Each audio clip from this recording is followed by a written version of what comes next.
Appu sir ನಮ್ಮ ಜೊತೆಗೆ ಇದ್ದಾರೆ. ಆಲ್ಮೋಸ್ಟ್ 100ಕ್ಕೂ ಹೆಚ್ಚು ಥಿಯೇಟರ್ ನಲ್ಲಿ ನಮ್ಮ ಕರ್ನಾಟಕದಾದ್ಯಂತ ಸಿನಿಮಾ ರಿಲೀಸ್ ಆಗಿರುವಂತದ್ದು. ಎಲ್ಲರ ಟಿ ಶರ್ಟ್ ಅಲ್ಲೂ ಒಂದು ರೌಂಡ್ ನೀವು ನೋಡ್ತಾ ಹೋದ್ರೆ ಅಪ್ಪು ಅಪ್ಪು. ಆ ರಮ್ಯಾ ಹೇಗಿದ್ರು ಇವಾಗ್ಲೂ ಕೂಡ ರಮ್ಯಾ ಅವರು ಹಾಗೆ ಇದ್ದಾರೆ. ಫಸ್ಟ್ ಶೋ ನಲ್ಲಿ ಎಷ್ಟು ಕಲೆಕ್ಷನ್ ಆಗುತ್ತೆ ಅನ್ನೋದು ಬಹಳ ಮ್ಯಾಟರ್ ಆಗುತ್ತೆ.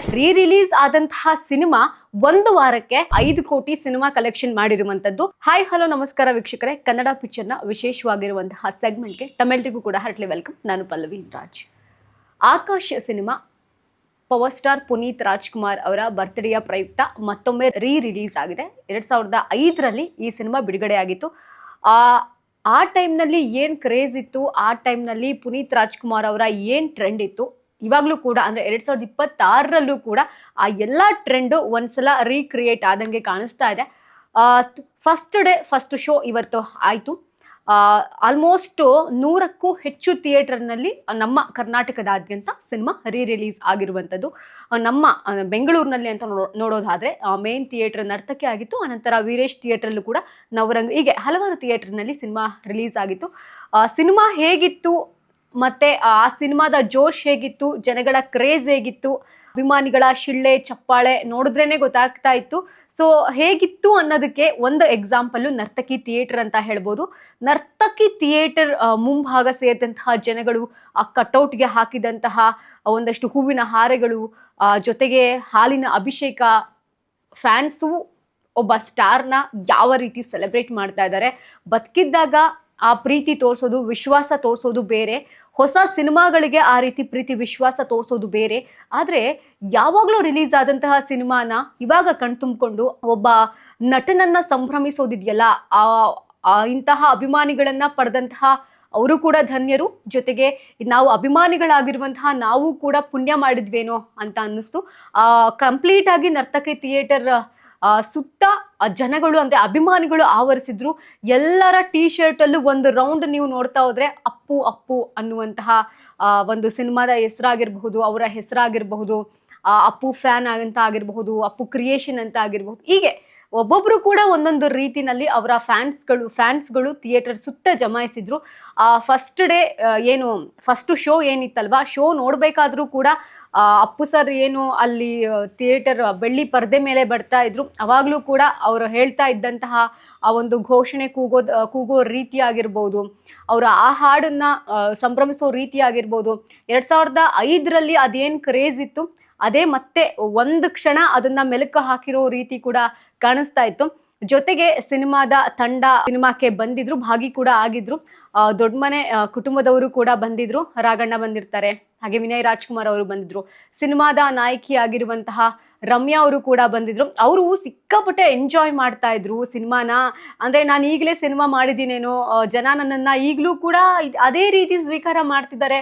ಅವರು ನೋಡ್ಲಿಕ್ಕೂ ಕೂಡ ಹಾಗೆ ಇದ್ದಾರೆ. ಆ ರಮ್ಯಾ ಹೇಗಿದ್ರು ಇವಾಗಲೂ ಕೂಡ ರಮ್ಯಾ ಅವರು ಹಾಗೆ ಇದ್ದಾರೆ. ಸೊ ಇದೆಲ್ಲ ನೋಡ್ತಾ ಇದ್ರೆ ರೀಕ್ರಿಯೇಟ್ ಜೊತೆಗೆ ಒಂದಷ್ಟು ರಿಲೀಸ್ ಆಗಿದೆ ಅಂತ ಅನ್ನಿಸ್ಲಿಲ್ಲ. ಯಾವುದೋ ಹೊಸ ಸಿನಿಮಾಗೆ ಜನ ಯಾವ ರೀತಿ ಬರ್ತಾರೆ ಅದೇ ರೀತಿ ಅನ್ನಿಸ್ತಾ ಇತ್ತು. ಸೊ ಫಸ್ಟ್ ಶೋನಲ್ಲಿ ಎಷ್ಟು ಕಲೆಕ್ಷನ್ ಆಗುತ್ತೆ ಅನ್ನೋದು ಬಹಳ ಮ್ಯಾಟರ್ ಆಗುತ್ತೆ. ಯಾಕೆಂದರೆ ನಾರ್ಮಲಿ ಸಿನಿಮಾಗಳು ರಿಲೀಸ್ ಆದಾಗ ಆ ಕಲೆಕ್ಷನ್ ಬೇರೆ, ರಿಲೀಸ್ ಆದಂತಹ ಸಿನಿಮಾಗಳು ಬಂದಾಗ ಅಲ್ಲಿ ಆಗುವಂತಹ ಕಲೆಕ್ಷನ್ ಬೇರೆನೇ ಇರುತ್ತೆ. ಇದರ ಜೊತೆಗೆ 2025 ಏನು ಇದೆ, ಅಪ್ಪು ಸರ್ ಅವರ ಬರ್ತ್ಡೇ ಪ್ರಯುಕ್ತ ಅಪ್ಪು ಮೂವಿ ರಿಲೀಸ್ ಆಗಿರುತ್ತೆ. ಅವಾಗಲೂ ಕೂಡ ಏನಂತಾರೆ, ಅದ್ವಿತೀಯ ಅಭಿಮಾನಿಗಳು ಜಮಾಯಿಸಿರ್ತಾರೆ ಥಿಯೇಟರ್ ಸುತ್ತಮುತ್ತ ಆಗಿರಬಹುದು. ಥಿಯೇಟರ್ ಒಳಗಡೆ ಕೂಡ ಅವ್ರು ಹಾಕೋ ಫೈರ್ ಆಗಿರಬಹುದು, ಜೊತೆಗೆ ಹೂಗಳನ್ನ ಸುರಿಯೋದಾಗಿರಬಹುದು. ಇದನ್ನೆಲ್ಲ ನೋಡ್ತಾ ಇದ್ರೆ ಒಂದು ರೀತಿ ಅವರ ಅಭಿಮಾನಿಗಳು ಕೂಡ ಪುಣ್ಯ ಮಾಡಿದ್ರು. ಜೊತೆಗೆ ಅಂತಹ ಸ್ಟಾರ್ ಇದಾರಲ್ಲ ಅವರು ಕೂಡ ಬಹಳ ಪುಣ್ಯ ಮಾಡಿದ್ರು ಅಂತ ಅನ್ಸುತ್ತೆ. ಸೊ ಅಪ್ಪು ಸಿನಿಮಾ ಕೂಡ ನೋಡ್ಲಿಕ್ಕೆ ಸಿನಿಮಾ ತಂಡ ಭಾಗವಹಿಸಿರುತ್ತೆ. ಇದೆಲ್ಲದಕ್ಕಿಂತ ಹೆಚ್ಚಾಗಿ ಫಸ್ಟ್ ಡೇ ಏನಿದೆಯಲ್ಲ ಆ ಕಲೆಕ್ಷನ್ ಬಹಳ ಮ್ಯಾಟರ್ ಆಗುತ್ತೆ. ಒಂದು ದಿನಕ್ಕೆ ಅಪ್ಪು ಸಿನಿಮಾ ಒಂದರಿಂದ ಆವ್ರೇಜ್ 2 ಕೋಟಿ ಕಲೆಕ್ಷನ್ ಮಾಡಿರುತ್ತೆ. ಕಂಪ್ಲೀಟ್ ಆಗಿ ಅಂತಂದ್ರೆ ಒಂದು ವಾರಕ್ಕೆ ಹತ್ತತ್ರ 5 ಕೋಟಿ ಸಿನಿಮಾ ಕಲೆಕ್ಷನ್ ಮಾಡಿರುತ್ತೆ. ಅಂದ್ರೆ ರಿಲೀಸ್ ಆದಂತಹ ಸಿನಿಮಾ ಒಂದು ವಾರಕ್ಕೆ ಅಂದಾಜು 5 ಕೋಟಿ, ವಿತರಕರ ಅಂದಾಜು 5 ಕೋಟಿ ಸಿನಿಮಾ ಕಲೆಕ್ಷನ್ ಮಾಡಿರುವಂಥದ್ದು. ಸೊ ಅಂದರೆ 2024ರಲ್ಲಿ ಜಾಕಿ ಸಿನಿಮಾ ರಿಲೀಸ್ ಆಗುತ್ತೆ. ಸೊ ಜಾಕಿ ಸಿನಿಮಾ ಅಂತಂದರೆ ಈ ಸಿನಿಮಾದ ಬಗ್ಗೆ ಮಾತಾಡಲೇಬೇಕು. ಜಾಕಿ ಸಿನಿಮಾ ರಿಲೀಸ್ ಆದಂತಹ ಟೈಮ್ನಲ್ಲಿ ಅದೇನು ಕ್ರೇಜ್ ಇತ್ತು, ಅದೇನು ಅಪ್ಪು ಸರ್ ಲುಕ್ನ ಲೈಕ್ ಅವರ ಸ್ಟೈಲ್ನ ಅಭಿಮಾನಿಗಳು ಕಾಪಿ ಮಾಡಿದ್ರು, ಸೇಮ್ ಅದೇ ರೀತಿ ಥಿಯೇಟ್ರಿಗೂ ಕೂಡ ಬಂದಿದ್ರು. ಆ ಸಿನಿಮಾ ರಿಲೀಸ್ ಆದಾಗಲೂ ಕೂಡ ಒಂದು ರೀತಿ ಉತ್ಸವ ಆಗಿತ್ತು, ಜಾತ್ರೆ ಆಗಿತ್ತು. ಸೊ ಆ ಜಾತ್ರೆ ಮತ್ತೆ ಇವತ್ತು ರೀಕ್ರಿಯೇಟ್ ಆಗಿತ್ತು.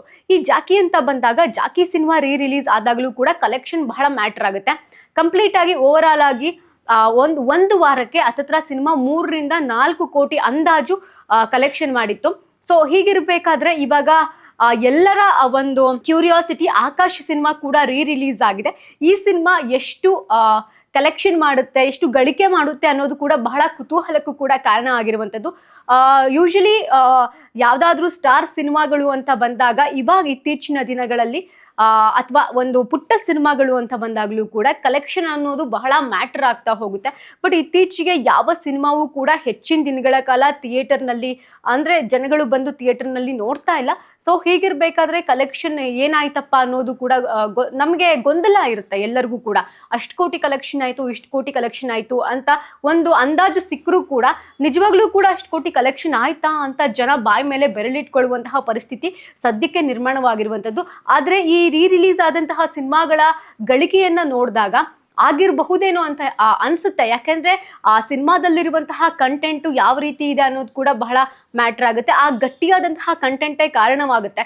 ಸೊ ಸಿನಿಮಾ ತಂಡದವರು ಕೂಡ ಭಾಗಿಯಾಗಿರ್ತಾರೆ. ಅವ್ರು ಹೇಳಿದ್ದು ಒಂದೇ ಒಂದು ಮಾತು, ಅವಾಗ ಏನು ಅಪ್ಪು ಸರ್ ಅವರ ಟ್ರೆಂಡ್ ಇತ್ತು, ಆ ಟ್ರೆಂಡ್ ಇವಾಗ ಬಂದಿದೆ. ಆ ಡ್ಯಾನ್ಸ್ ಇರ್ಬೋದು, ತುಂಬಾ ಅಡ್ವಾನ್ಸ್ಡ್ ಆಗಿ ಅವಾಗಲೇ ಸಿನಿಮಾಗಳನ್ನ ಪವರ್ ಸ್ಟಾರ್ ಪುನೀತ್ ರಾಜ್ಕುಮಾರ್ ಅವರು ಮಾಡ್ತಾ ಇದ್ರು ಅನ್ನೋದು ಅವರ ಮಾತು ಕೂಡ ಆಗಿತ್ತು. ಆ ಡ್ಯಾನ್ಸ್ ಇರ್ಬೋದು, ಅವರ ಆ ಸ್ವ್ಯಾಗ್ ಸ್ಟೈಲ್ ಇರಬಹುದು, ಇದೆಲ್ಲವೂ ಕೂಡ ಅವರ ಒಂದಷ್ಟು ಲೇಡೀಸ್ ಫ್ಯಾನ್ಸ್ಗೆ ಬಹಳ ಇಷ್ಟವಾಗಿದೆ. ಸೊ ಸಾಕಷ್ಟು ಭಾವುಕರಾದ್ರು ಅಭಿಮಾನಿಗಳು ಇವತ್ತಿನ ದಿನ ಶೋ ನೋಡ್ಕೊಂಡು ಬಂದಂಥವ್ರು. ಆದರೆ ಎಲ್ಲರ ಬಾಯಿನಲ್ಲೂ ಬರ್ತಾ ಇದ್ದಿದ್ದು ಒಂದೇ ಮಾತು, ಅಪ್ಪು ಸರ್ ನಮ್ಮ ಜೊತೆಗೆ ಇದ್ದಾರೆ, ಮುಂದೆನೂ ಕೂಡ ಇರ್ತಾರೆ. ನೆಕ್ಸ್ಟ್ ಕೂಡ Raj the showman cinema release ಆದರೆ ನಾವು ಬಹಳ ಖುಷಿ ಪಡ್ತೀವಿ ಅನ್ನುವಂಥದ್ದು ಅವರಷ್ಟು ಅಭಿಮಾನಿಗಳ ಒಂದು ಮಾತಾಗಿತ್ತು. ಸೊ ಇವತ್ತಿನ ದಿನ ಅಂತ ನೋಡೋದಾದ್ರೆ ಅವರ ಅಭಿಮಾನಿಗಳಿಗೆ ಬಹಳ ಖುಷಿಯಾದಂತಹ ದಿನ. ಆ ಕಟೌಟ್ ಮುಂದೆ ಅವ್ರು ತೆಗೆದುಕೊಳ್ತಿದ್ದಂತಹ ಸೆಲ್ಫೀಸ್ಗಳಾಗಿರ್ಬಹುದು, ಫೋಟೋಸ್ಗಳು, ವಿಡಿಯೋಸ್ಗಳಾಗಿರ್ಬೋದು, ಡ್ಯಾನ್ಸ್ ಮಾಡ್ತಿದ್ದಾಗಿರ್ಬಹುದು, ಇದೆಲ್ಲದನ್ನು ನೋಡಿದ್ರೆ ಬಹಳ ಖುಷಿ ಆಗುತ್ತೆ. ಎಲ್ಲೋ ಒಂದು ಕಡೆ ಅನಿಸುತ್ತೆ ಅವ್ರು ಇರಬೇಕಿತ್ತು ಅಂತ. ಸೊ ಸದ್ಯಕ್ಕೆ ನಮ್ಮೆಲ್ಲರ ಮನಸ್ಸಿನಲ್ಲೂ ಕೂಡ ಅವರು ಇದ್ದಾರೆ. ಕನ್ನಡದ ಸಿನಿಮಾಗಳನ್ನ ಥಿಯೇಟರ್ನಲ್ಲಿ ಬಂದು ನೋಡಿ ಅಂತ ಹೇಳ್ತಾ ಈ ಒಂದು ಎಪಿಸೋಡ್ನ ಮುಗಿಸ್ತಾ ಇದ್ದೀನಿ. ಇನ್ನಷ್ಟು ಹೆಚ್ಚಿನ ಅಪ್ಡೇಟ್ಗಳಿಗಾಗಿ ನೋಡ್ತಾ ಇರಿ ಕನ್ನಡ ಪಿಕ್ಚರ್.